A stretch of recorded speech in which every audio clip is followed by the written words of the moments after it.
The Sterling family dinner was a ritual I had learned to dread. Every Sunday, without fail, the entire clan gathered at the Sterling Manor, a sprawling estate that looked more like a museum than a home, with its marble floors, crystal chandeliers, and portraits of ancestors who had probably never smiled once in their lives. I had been married to Adrian Sterling for 3 years. 3 years of these dinners. 3 years of sitting at the long mahogany table while his mother, Margaret Sterling, examined me like I was a piece of furniture she was considering returning. 3 years of his father, Harold Sterling, pretending I didn't exist. 3 years of his sister, Vivian, making pointed comments about my humble background and my lack of ambition. And 3 years of Adrian sitting beside me, silent and detached, never once defending me. Tonight was different. Tonight, I had something to say. I smoothed down my dress, a simple navy sheath that Vivian would undoubtedly find too ordinary, and walked into the dining room. The table was already set with the finest china, the silverware gleaming under the soft glow of the chandelier. Everyone was in their usual places, Margaret at the head, Harold to her right, Adrian to her left, and Vivian beside him, preening like a peacock in her designer gown. I took my seat beside Adrian, the one that had been assigned to me the first night I had been invited to this house, and I felt the familiar weight of their eyes on me. The judgment. The dismissal. "Maya, you're late," Margaret said, her voice clipped. "We were about to start without you." "I'm sorry, Mother," I said, forcing a smile. Traffic was worse than usual. Vivian let out a small, theatrical sigh. "Traffic. Of course. It's always traffic with you, isn't it? I suppose that's what happens when you live in the suburbs instead of the city. Too far from the important things." I didn't take the bait. I had learned, over 3 years, that Vivian's barbs were like water off a duck's back. She wanted a reaction. She wanted me to cry, to scream, to prove her right about my lack of class. I refused to give her the satisfaction. "Vivian, be nice," Adrian said, but his voice was flat, devoid of any real conviction. It was the same tone he used when he was going through the motions, when he was performing the role of a supportive husband without actually being one. I had stopped expecting more a long time ago. The dinner proceeded as it always did. Harold talked about business. Margaret talked about the charity gala she was planning. Vivian talked about herself. And I sat in silence, picking at my food, waiting for the inevitable moment when their attention would turn to me. It came, as it always did, just before dessert. "Maya," Margaret said, setting down her fork. "I've been meaning to ask you about the Sterling Foundation's annual fundraiser. I noticed you haven't RSVP'd yet." I looked up, meeting her eyes. I wasn't sure if I was invited. Vivian laughed. "Of course you're invited. You're Adrian's wife. It would look terrible if you didn't show up. We have an image to maintain, after all." I felt something hot and sharp rise in my chest. 3 years. 3 years of being treated like an outsider. 3 years of biting my tongue. 3 years of letting them walk all over me. I was done. "Actually," I said, and my voice came out steadier than I expected, "I was thinking about skipping it this year. I have other commitments." The table went silent. Vivian's eyes widened. "Other commitments? What could possibly be more important than supporting your husband's family?" "My career," I said simply. "I've been offered a promotion at work. It requires me to travel to Singapore for 3 weeks, and the dates overlap with the fundraiser." Margaret's expression hardened. "Maya, your job is a hobby. It's not a career. The Sterling family comes first. You need to reschedule your trip." The word hit me like a slap. Hobby. She had called my job a hobby.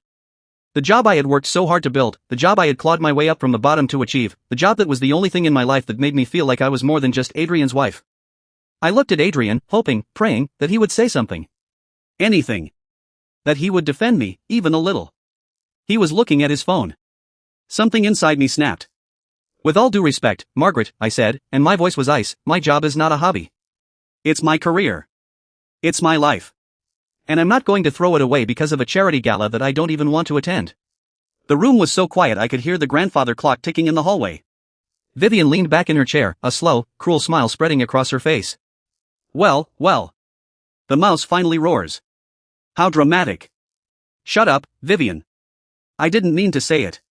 The words slipped out before I could stop them. But once they were out, I didn't regret them. I didn't regret anything. Vivian's face went white. "Excuse me? You heard me." I stood up, my chair scraping against the floor. "I'm tired of this. I'm tired of you treating me like I'm beneath you. I'm tired of your snide comments and your constant criticism. I'm tired of being the only one in this room who isn't allowed to have an opinion." Harold slammed his hand on the table. "That's enough. You will not speak to my daughter that way in my house. I turned to him, my heart pounding. And you will not speak to me like I'm a child. I am an adult. I am Adrian's wife. And whether you like it or not, I am part of this family. You're part of this family because we allow you to be, Margaret said coldly. Don't forget that. I felt something inside me crumble. Not because her words hurt, they didn't, not anymore, but because I realized that nothing would ever change. They would always see me as an outsider. They would always treat me like I didn't belong. And Adrian would always let them. I looked at my husband, the man I had married, the man I had loved, the man who had promised to stand by me through everything, and I saw nothing. No emotion. No concern. No love. Just indifference. I'm leaving, I said. Adrian finally looked up from his phone. Maya, don't be dramatic. Sit down. No. I grabbed my purse from the back of my chair. I'm done. I'm done with this family. I'm done with you. I'm done with being treated like I'm worthless. I walked out of the dining room, through the grand foyer, and out the front door. The cool night air hit my face, and for a moment, I just stood there, breathing, trying to hold myself together. I heard footsteps behind me. Adrian. Maya, wait. He grabbed my arm, spinning me around. What the hell was that? You embarrassed me in front of my parents. You humiliated me. I stared at him. I humiliated you? Your mother just called my career a hobby. Your sister called me a mouse. Your father told me to shut up. And you sat there and did nothing. You always do nothing. It's not that simple, he said, his jaw tight. They're my family. I can't just. You can't just what? Defend me? Stand up for me? Treat me like an equal partner instead of a convenience? I shook my head, pulling my arm free. I'm done, Adrian. I'm filing for divorce. His eyes widened. You don't mean that. I mean it with every fiber of my being. I turned and walked away, leaving him standing in the driveway, the lights of the mansion glowing behind him like a prison I had finally escaped. The drive home was a blur. I don't remember getting into my car or pulling out of the driveway or navigating the winding roads back to the city. I just remember the feeling of freedom, of release, of finally choosing myself. I didn't cry. I didn't scream. I just drove, the windows down, the wind whipping through my hair, and I smiled. I was free. But freedom, I was learning, came with a price. When I got back to my apartment, there was a letter waiting for me in the mailbox. It was from Vivian. I almost threw it away, but something made me open it. The letter was short, typed on expensive cream stationery. Maya. I always knew you were a gold digger. It was only a matter of time before you showed your true colors. Don't worry, I'll make sure everyone knows what you did tonight. You'll never work in this city again. I'll make sure of it. Enjoy your career. I read the letter 3 times, and then I laughed. A bitter, hollow laugh that echoed off the walls of my empty apartment. Vivian thought she could destroy me. She thought she could threaten me into submission. She had no idea who she was dealing with. I took out my phone and called the number of the one person I knew could help me. A woman who had been where I was now. A woman who had survived the Sterling family and emerged stronger. Lena, I said when she answered. It's Maya. I need your help. There was a pause, and then Lena's voice, warm and steady. I was wondering when you'd call. What happened? I finally stood up to them. I told them I was done. Good. That's the first step. I also threatened divorce. And now Vivian is threatening to destroy my career. Lena laughed. Let her try. She's all talk. The Sterlings are bullies, Maya. They rely on fear. The moment you stop being afraid, they have no power over you. I'm not afraid, I said. I'm angry. Even better. Angry is productive. Fear is paralyzing. She paused. Come over tomorrow. We'll talk strategy. I'll teach you how to fight back. I ended the call and stood in the middle of my apartment, surrounded by the silence of my new life. No more Sterling dinners. No more snide comments. No more indifference. I was free. And I was going to make them pay. I didn't sleep that night. I lay in my bed, staring at the ceiling, and I thought about everything. The years of humiliation. The years of being treated like I was nothing. The years I had wasted on a man who never truly loved me. And I thought about what I was going to do next. Lena was right. The Sterlings were bullies. They had gotten where they were by intimidating people, by using their money and their power to crush anyone who dared to stand against them. But I had something they didn't expect. I had nothing left to lose. The next morning, I dressed in my sharpest suit, the one I usually saved for important client meetings, and I drove to Lena's house. She lived in a penthouse in the city, a place that was the complete opposite of the Sterling Manor. It was modern, minimalist, and full of light. "Maya, come in." Lena hugged me, her embrace warm and genuine. "I've been thinking about you all night. Tell me everything." I told her. About the dinner. About the comments. About Vivian's letter. About the years of silent suffering I had endured. Lena listened without interrupting, her expression thoughtful. When I finished, she leaned forward and took my hands. "Here's what I know about the Sterlings," she said. "They have secrets. Every family like theirs does. Adrian's father, Harold, has been embezzling from the company for years. Margaret has been having an affair with her personal trainer. And Vivian has been hiding something very interesting." "What?" I asked, my heart pounding. "Vivian has been funneling money from the Sterling Foundation into a shell company. I don't know what she's doing with it, but I know it's happening. And I have proof." I stared at her. "Proof?" She nodded, reaching for a folder on the coffee table. "I've been keeping tabs on them for years. I knew someday I'd need leverage." She handed me the folder. "This is yours now. Use it wisely." I opened the folder and looked at the documents inside. Bank statements. Email correspondences. Meeting notes. It was all there. Everything I needed to destroy them. "Maya, listen to me." Lena's voice was serious. "This is a weapon. But it's also a trap. If you use it wrong, they'll turn it around on you. You need to be strategic. You need to wait for the right moment." I looked at the folder, and I felt a smile spread across my face. A smile that was cold and determined and nothing like the patient, forgiving smile I had worn for 3 years. "I know exactly what to do," I said. The next Sterling family dinner was 3 weeks later. I hadn't been invited, of course, but I showed up anyway. I walked into the dining room with the same dress, the same posture, the same smile, but everything had changed. "Maya," Margaret said, her voice dripping with contempt. "I wasn't expecting you. I know you weren't." I took my seat at the table, directly across from Vivian. "But I have something I need to share with the family." Vivian rolled her eyes. "Oh, this should be entertaining. Another dramatic exit?" "Not an exit," I said, pulling the folder from my bag. "A revelation." I opened the folder and began to read. The expressions on their faces were priceless. Shock. Horror. Disbelief. One by one, they realized what I was reading. Their secrets, laid bare for the entire table to see. When I finished, the room was silent. Vivian was the first to break. You're lying." "That's a lie. I never." I held up the email correspondence, the date and timestamp clearly visible. "This is your signature, Vivian. Your email address. Your plan. I have everything. And I have no problem sharing it with the authorities if I have to." "You wouldn't dare," Harold said, his voice shaking. "Try me," I said. Adrian looked at me, and for the first time in 3 years, I saw something in his expression that I had never seen before. Fear. "Maya," he said, "we can talk about this. We can work something out." "I'm done talking," I said. "I'm done being the quiet, obedient wife. I'm done being your doormat. From now on, things are going to change." The fallout from that dinner was immediate. The Sterlings tried everything to discredit me, they spread rumors, made threats, even tried to have me fired from my job. But I was prepared. I had anticipated every move they could make, and I had a counter for each one. The truth was a powerful weapon, and I wielded it with precision. I started small. The first person I went after was Vivian. Her shell company was shut down, and she was forced to repay every penny she had stolen. The scandal was enough to cost her a seat on the foundation's board, the one place where she had felt untouchable.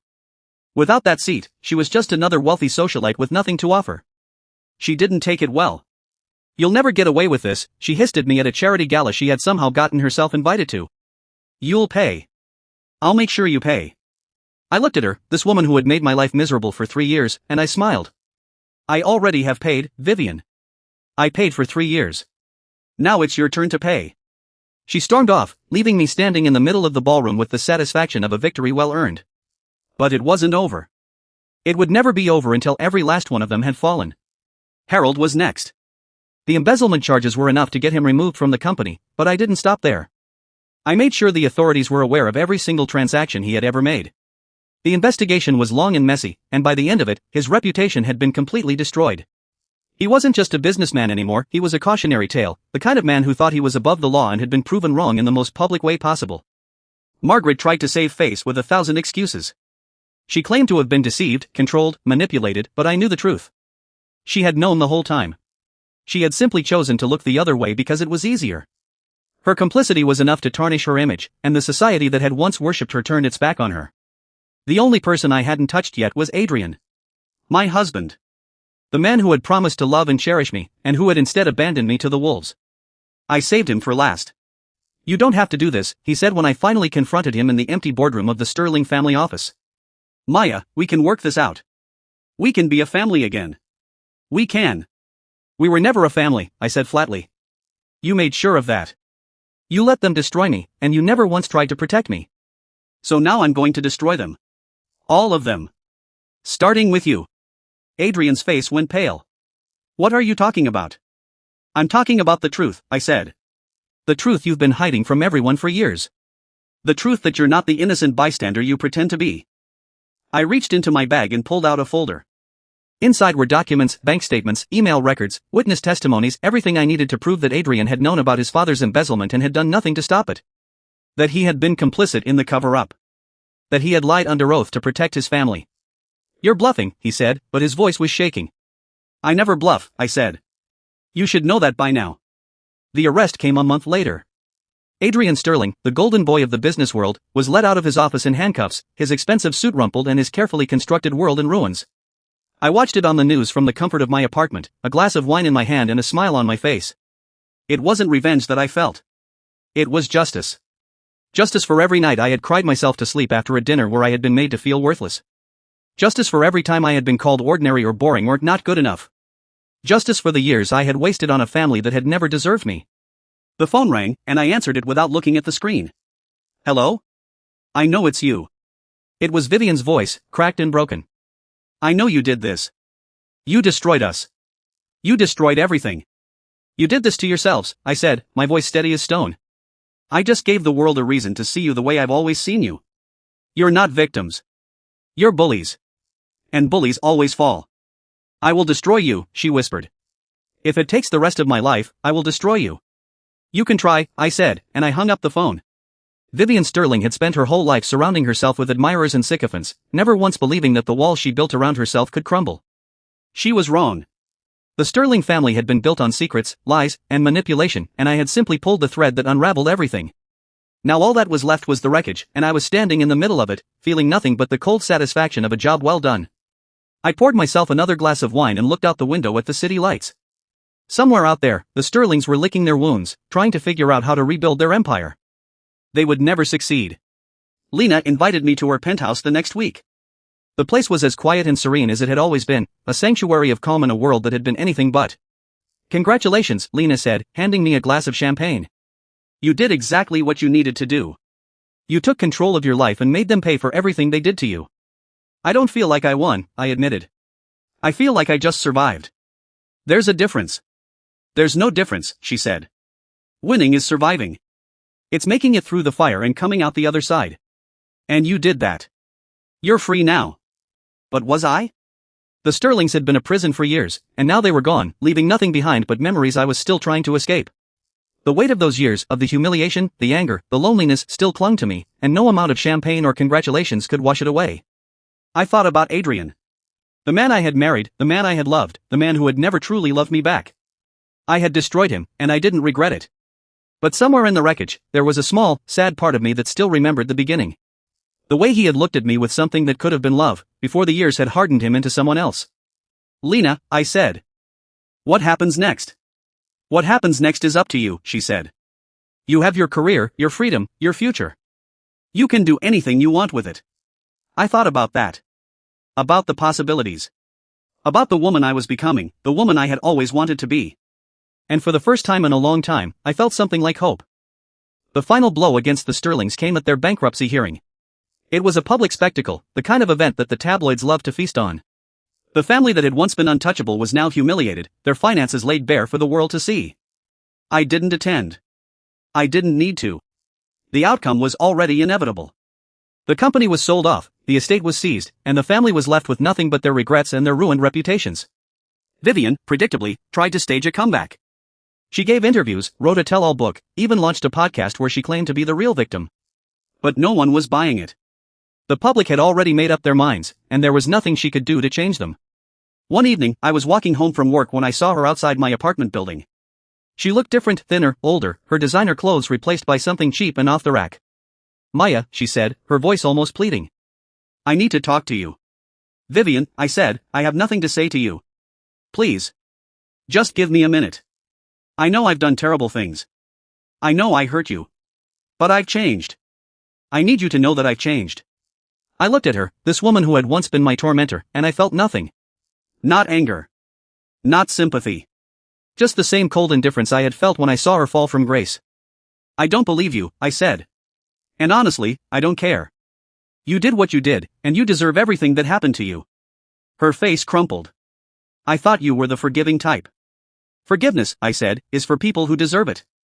You don't." I walked past her and into my building, leaving her standing on the sidewalk. She called after me, but I didn't look back. I didn't want to. Months passed. Life slowly returned to normal, or as normal as it could be after everything that had happened. I rebuilt my career, threw myself into my work, and tried to forget the years I had wasted on the Sterlings. The divorce from Adrian was finalized without much fuss. He had signed everything over without a fight, too broken and defeated to argue. I had taken my share of the fortune, along with enough of his dignity to make sure he never recovered. I still saw him sometimes, in news reports that covered his legal struggles. He had aged considerably, looking every bit the broken man he had become. I didn't feel sorry for him. He had made his choices. He had chosen his family over me, time and time again. And now he was paying the price. There was a dinner with Lena that I particularly remember. She had a glass of wine in her hand, her dark hair falling over her shoulders, and she was smiling at me in a way that made me almost feel like I was the one in control. I smiled back. "You've changed," Lena said, her voice light and easy. "You're not the woman who walked into my penthouse 2 months ago, afraid and uncertain. You're someone different now. Someone who knows what she wants." "I want to move forward," I said. "I want to leave the past behind me." "And you will," she said. "But first, you need to be honest with yourself. You need to let go of the anger. Holding on to it will only destroy you." I knew she was right. The anger I had been carrying was a poison, slow and insidious, eating away at me from the inside. But it was also a source of strength, a reminder of everything I had endured. Letting go of it felt like letting go of a part of myself. I took a sip of my wine and said nothing. There would be time to deal with my demons later. The next time I saw Adrian was at a charity gala, the same gala that had started this whole mess. He had been invited, against all odds, by some distant relative who probably felt sorry for him. He was sitting alone at a table near the back, trying to make himself invisible. I almost walked past him. I almost pretended I didn't see him. But something made me stop. Something about the way he looked broken and defeated that made me feel like I owed it to myself to say something. "Adrian," I said, my voice cool. "I didn't expect to see you here." He looked up, his eyes widening. "Maya. I didn't think you'd want to talk to me." "I don't," I said. "But I want you to know that I'm not angry with you anymore. I've moved on. I've made peace with the past." His face crumpled. "I'm sorry, Maya. I'm sorry for everything. I didn't mean to hurt you. I never wanted to make you feel like you were worthless." "Then why did you?" I asked. "Why did you let them treat me that way? Why did you never defend me?" He shook his head, unable to meet my eyes. "I was weak. I was afraid of my family. I thought if I stood up to them, they would destroy me. And I was wrong. I was so wrong. I thought about everything he had put me through. About the years of loneliness and humiliation. And I knew, in that moment, that I wasn't doing this because of him. I was doing it for myself." "You're still weak," I said. "But I'm not. And I'm done letting other people's weakness define my life." I turned and walked away, leaving him sitting alone at the table. It wasn't forgiveness. It was closure. The following year, I took a promotion and moved to Europe, where I spent the next several years building a new life. I met a lot of people, traveled to places I had never imagined visiting, and learned more about myself than I had in the entire time I had been married. I also wrote a book, a bestseller about my life with the Sterling family. It wasn't meant to be a revenge fantasy or a tell-all expose. It was meant to be a story about survival, about finding strength in the darkest moments, about the power of letting go. The book was a huge success, and I was invited on talk shows and news programs to discuss it. I spoke about the years of humiliation, the anger I had carried, and the eventual peace I had found. I didn't mention Adrian by name, but the press pieced it together anyway. The Sterlings tried to stop me, of course. They filed lawsuits, made threats, tried to discredit me. But it was too late. The book was already out there, and the truth had already been told. I still think about them sometimes, the family who had made my life a living hell. The family who had taught me that love was conditional, that power was everything, that survival meant sacrificing your soul. But I don't think about them with anger anymore. I think about them with gratitude, for they had given me the greatest gift of all, the strength to become who I was meant to be. I returned to the city 5 years later. It was strange being back, the streets were the same, but I was different. The person who had left was a shell, broken and desperate. The person who returned was whole. There was a clarity in my mind that had been missing before, a peace that came from knowing I had survived and thrived. I had enough money to live comfortably, and I had a reputation that made people take me seriously. But more than that, I had a story to tell, a story that had become a way of life.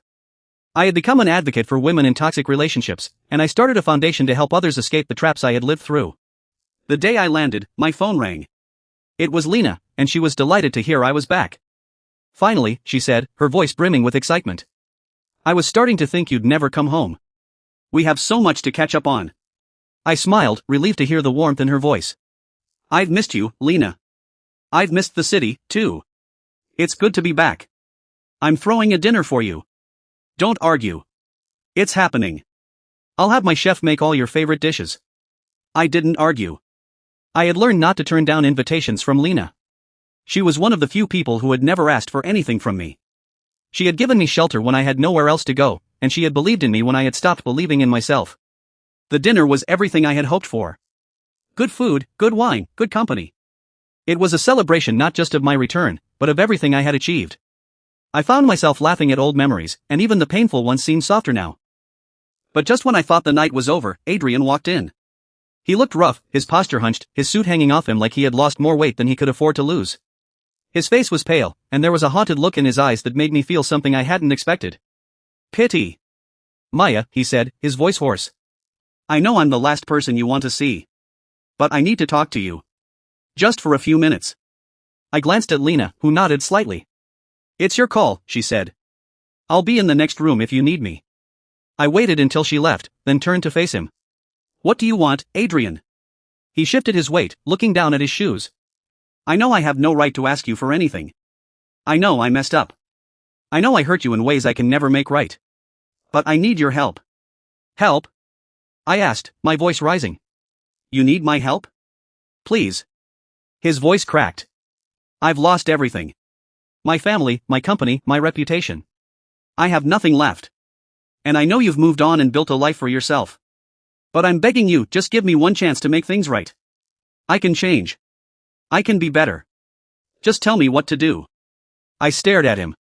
This was the man who had broken me, who had stood by while his family destroyed my self-worth. And now he was standing in front of me, begging me to save him. I could have said no. I should have said no. But something stopped me.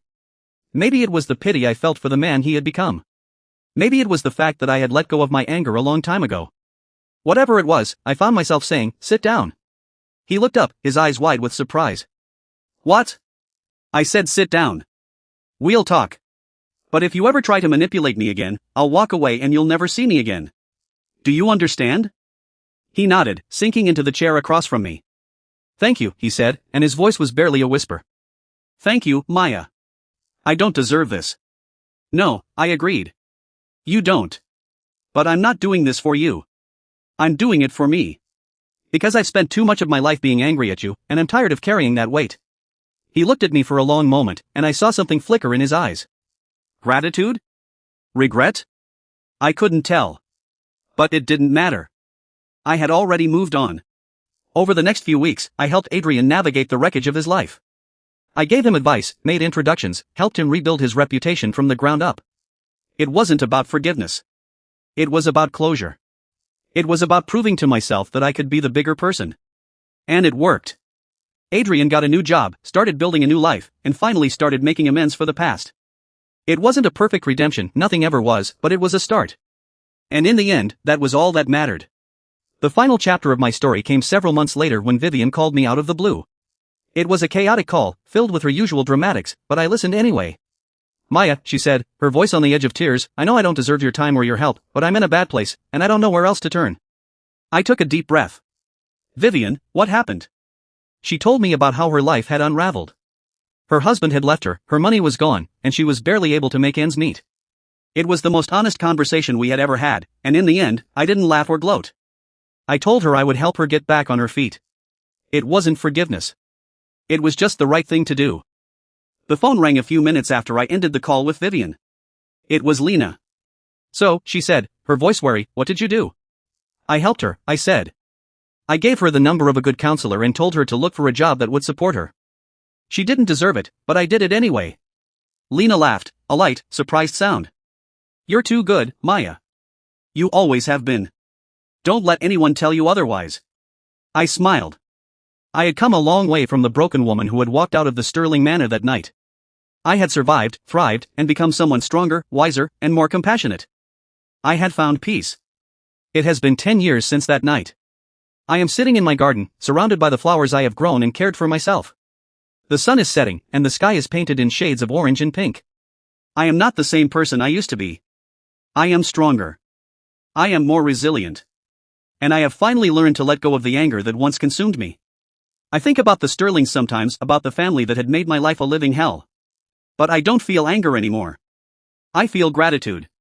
Because without them, I would never have become the woman I am today. The woman who finally found peace. The woman who finally found herself.